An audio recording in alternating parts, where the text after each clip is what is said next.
Siamo in compagnia di Enrico Rinuncini, sindaco di Ponte San Nicolò, che ci illustra un punto caldo per quanto concerne l'argine del fiume, dove purtroppo nel 2010 sappiamo ha esondato e ha creato disagio per la popolazione. Dove ci troviamo in questo momento? Ci spieghi, sindaco? In questo momento siamo nella chiavica famosa del canale Maestro, che questo canale è il canale che porta tutte le acque di zona Forcellini, Crescini, Volta Barozzo, Roncaglia, Rio, e vengono convogliati in questo canale che con le idrovore poi naturalmente di solito passa tramite questa chiavica. Invece quando c'è il canale in piena, attraverso delle idrovore, che sono quelle 6 idrovore lì, buttano migliaia di metri cubi nel canale Bacchiglione continuamente, proprio per togliere le acque dai centri abitati. Questo è il punto in cui ha rotto nella notte del 2 novembre 2010, e qui proprio è il tratto di strada che praticamente è stato totalmente portato via dall'acqua.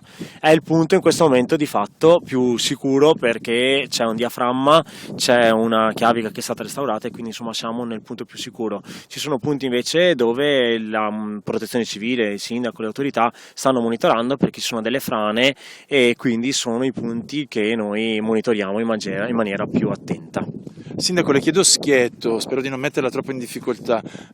Ho sentito voci del fatto che non è stata la natura a rompere l'argine, ma è stato l'uomo. Ne sa qualcosa?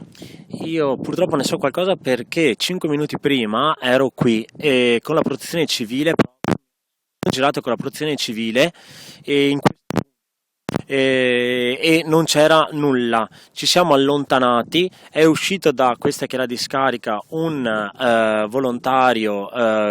un operatore della discarica, ha chiuso il cancello, e proprio dietro di lui si è eroso di fatto l'argine dietro di lui, quindi sono state anche rischiate vite umane dei volontari di protezione civile, del tecnico della discarica, e lui ha dato l'allarme, e siamo arrivati qua che l'argine era totalmente stato eroso dall'acqua. Quindi le chiacchiere, le bufale credo che le dobbiamo lasciare al bar, ed eventualmente, se qualcuno ha queste idee, è opportuno che si rivolga all'autorità e faccia delle denunce, ma non basandosi sulla chiacchiera di paese. Pensi che a me, aneddoto, è stato raccontato che hanno sentito delle bombe, no, esplodere, la dinamite.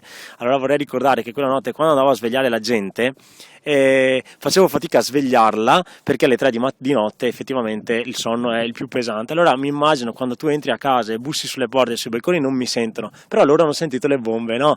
Allora magari che stavano a 1 chilometro, 2 chilometri da qui. Allora lasciamo le chiacchiere al bar, e qui facciamo le cose serie, monitoriamo gli argini e lottiamo con gli enti preposti affinché facciano sicurezza del nostro territorio.